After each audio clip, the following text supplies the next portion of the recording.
Welcome back, everybody. Cooking with Lambo. We're here in the kitchen. And guys, I have to tell you, I woke up today in a Creole state of mind. And I just happen to know I've got some shrimp, some crab, crawfish tails. And I think we ought to make us a mess of gumbo. Here's how we do it.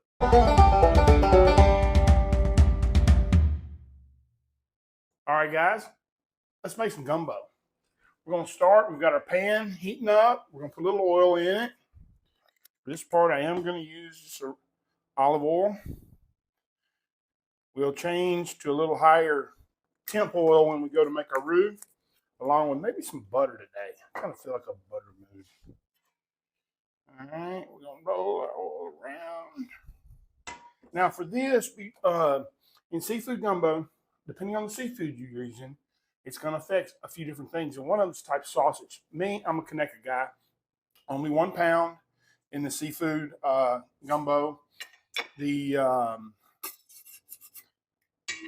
don't want to overpower the stars of the show. In this case, we're going to have some crab, which is very delicate.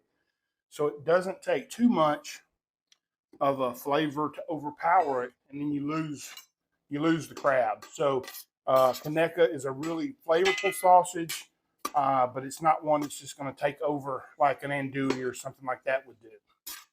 Now in the fall, around Thanksgiving, when I make what I call my bird gumbo, I call it bird gumbo because it could be any number of birds in it. I would use an andouille sausage there. The dark meat of the turkey can definitely stand up to it. But for seafood, I prefer to go with a little milder sausage. So what we're going to do is we're going to brown these up, and we're going to transfer them over here to get some of that fat off of them, and we'll be back to start our roux. Welcome back, guys. As you can see, we've got a little brown on our sausage. The main thing to go along with getting that little color on it, we want to get this flavor base built for our roux. So what we've got here is a total of 1 cup of fat. For me today, it's a mixture. 3/4 is canola and a little olive, and 1/4 butter. And to that, we are going to add 1 cup of flour. So it's a 1-to-1 ratio. And then we are going to start to stir, incorporate. We're making this roux just like we were going to make gravy, or if we were going to make anything along those lines. Same thing. Now let's talk about roux for a minute. I make 2. I do for seafood gumbo. I'm going to cook this roux till I have about the color of peanut butter for a couple of reasons. One, the longer you cook a roux, the less thickening power it has. But what you get with that, with a real dark roux, like a chocolate roux, it's going to be intensely flavorful. When I do my bird gumbo, I go for the chocolate. But for seafood, especially when we're cooking with crab, I want to keep this peanut butter. So I'm going to stir, and this is something you don't have to stir constantly. That's old wives' tale. Now, you can't go, binge watch 18 episodes of something. Yeah, you're going to burn it up. But let it cook. You don't have to kill your arm. I'm going to work on this roux for a little bit. See you back in just a minute. I'm probably going to sip while you're gone. So we're getting real close to that peanut butter. If you can swing in here and take a shot, because there's a couple things I'm going to talk about. You see the burnt parts on the bottom? That's actually from the sausage. Don't let that freak you out. When we've got 2 deglazing steps in gumbo. One is coming up as we bring on the band, and the second part deglaze is going to be when we hit it with our stock. So do not fret. Up next, we have the Holy Trinity with lead singer, the Pope. And what that is, and the recipe and all is in the bottom, bell pepper, red and green, celery, onion, and garlic. And we're going to let this sweat down in our roux. And this is going to be our first seasoning opportunity. We're going to take a little of our house Creole, which is really just equal parts of our house seasoning and Cajun, and then some herbs. Italian seasoning is what I like to use. And the salt that's in the house seasoning and the Cajun is going to help sweat those onions out, and that's what's going to help us deglaze the bottom of that pan and get that good fond up, which is going to help build our flavor So we're going to work this until, if I missed an onion there, our onions become translucent and soft. Then we're going to hit it with our liquid. Probably about 5-10 minutes. We'll be back.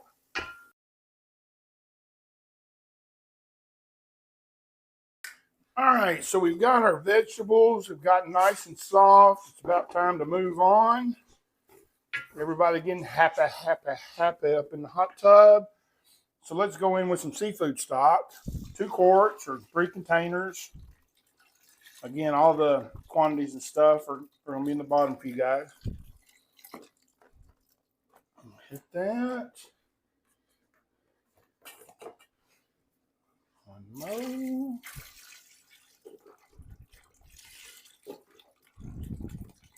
Now we want to stir to incorporate. We want to get that roux with its vegetables and our stock and get this hot tub started.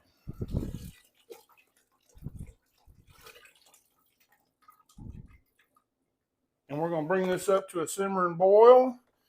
And then we're going to add a few more spices as soon as we come back. Couple of things. One, I wanted to, you're just going to believe me, but typically when you have fond in the bottom of a pan, you can feel it with the spoon. And now that we've added our liquids and we did our Trinity, there's absolutely nothing on the bottom of this pan. All those excellent flavors have worked into our dish. So now let's build some flavor. And also my producer stepped in during the break and said, you've made references to the bird gumbo. What would be different? Right now, I would use Cajun as opposed to a Creole seasoning because the poultry can stand up to it. We're going to drop bay leaves. That would be the same. Of course, I would use chicken stock instead of seafood stock. Throwing our bay leaves in now. This is a big bay leaf. Now, the W. This is Worcestershire. Got to have it. If you got Liam Perrins, it's fine. My grandmother used it. I've used it. My mother used it. But this W sauce that these guys are doing at Bear and Burton's, it's on point. So we're going to use it today. We're also going to hit it with a little hot sauce, your flavor. I like Crystal, whatever you like. And then we're going to also, it's time to let's introduce some tomatoes to the party. 1 can. I'm a San Marzano guy. Use what you have. That's what all these people did that came up with these wonderful dishes. And then we got some fresh okra. Typically, if I'm using fresh, I put it in more toward the back end so it doesn't cook away. Recipe calls for about 4 cups. I'm going to take an extra cup because I got a little excited evidently because we had fresh okra at the grocery store. And I'm going to go ahead and put 1 cup in now. I still have 4 for later. And then those wonderful sausage that we cooked up and drained on the towel. We're going to put those back in. We're going to give this a nice stir. And before I would do any tasting, this needs to simmer for a while. Let all these good flavors get happy up in the hot tub. And then we'll bring in our main stars, which is the seafood. All right, now we're back. We got everything sauteing, getting real happy. So here's the point where you want to taste and then adjust any seasonings. You might want to add a little salt. Remember, you can always add salt. You can't take it back. I'm not adding anything to this batch just now.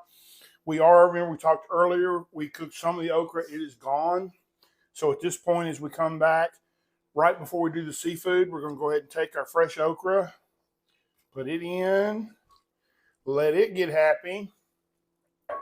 Next stop, we bring the stars of the show out, the crab, shrimp, and the crawfish, and we'll put them in. We'll be back in just a few. All right, welcome back, guys. We're getting real close here. The hot tub is set. We got a pound of shrimp. We got a pound of crawfish. Get in the hot tub. Maybe I should sing these things. That sounds pretty good. We got some crab meat. I use claw. You want to use the lump stuff. I think it's kind of a waste in this dish. If I was doing pasta or lasagna, something like that, that'd be different. But for gumbo, I think the claw meat is fine. And then we got these nice Dungeness crabs. Jump in the party, baby. This is only going to go for about 10 minutes, maybe 15. And we're going to be back to plate this bad boy. See you in a minute. Oh, this is looking good, guys. I wish y'all had smell-o-vision. It smells good. It looks good. I think it's going to be good. All right, so we're going to plate this now 2 ways. The traditional way that you've seen a million times all over everywhere. We're going to take us a bowl. We're going to put some rice in it. Then we're going to get our ladle. And we're going to get us some gumbo. Look at there. Look at there. Nice bowl of gumbo. And let's get one of them crab meats. Sit right up. But that's not how Lambo likes to eat here.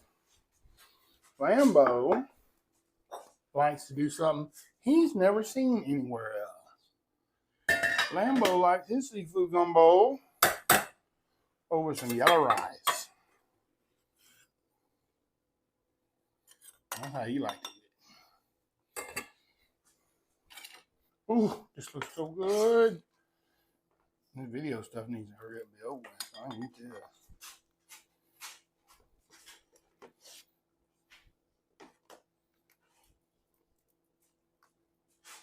There you go.